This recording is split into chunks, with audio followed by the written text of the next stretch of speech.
Hello there. This is an astrological forecast for Virgo for February of 2012. And this also applies if you have a Virgo ascendant. So I guess the biggest news this month for you Virgo is that your Mars is in your sign and it is retrograde. It's retrograde until April 14th. Only happens once every 2 years and 2 months, but it's in your first house. So what does this mean? Well, Mars is about your energy.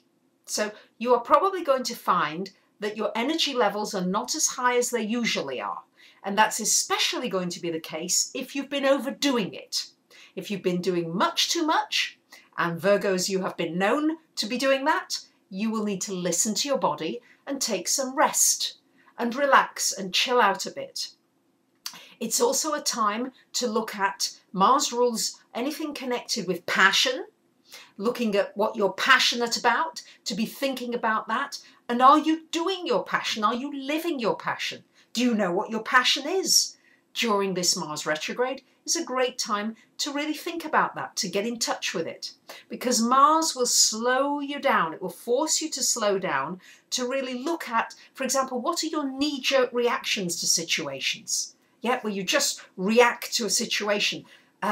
To look at how you respond. How do you deal with aggression? How do you deal with being assertive? Where are you afraid to take action in your life?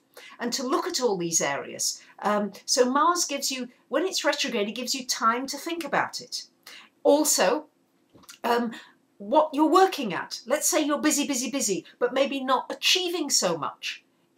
What are you working so hard for? What are the reasons for it? You may need to examine those reasons. And maybe it's just not worth it. Maybe you need to change the direction of your energy. So that's a good thing to think about all this now, to think about it during the retrograde, and then to take the action after April the 14th, when you've done all that research during this time and you're ready to take action. Then your energy will move forward much more fluidly and much more easily. So don't try to push things forward at the moment. Really, more ideally, be the mutable sign that you are and try to go much more with the flow, because it will be much easier to deal with the energy of the Mars retrograde. As always with retrogrades, it's a wonderful time for researching, for studying yourself and your own actions. That will be the important thing to do during this retrograde.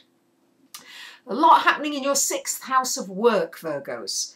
And this month it's shining a light on this house of work. I know there's been some disappointments for many of you there, but in this first week of the month, we've got the Sun conjunct Mercury, which is great for planning any future plans in your work area.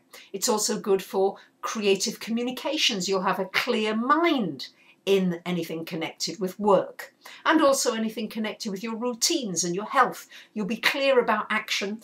You will also be very restless. So you may need to get out of the office or get out and about a little bit, just as and when you feel to do it, because that will be helpful during this energy. But it should be a very good time for anything connected with business ventures, that first week of the month.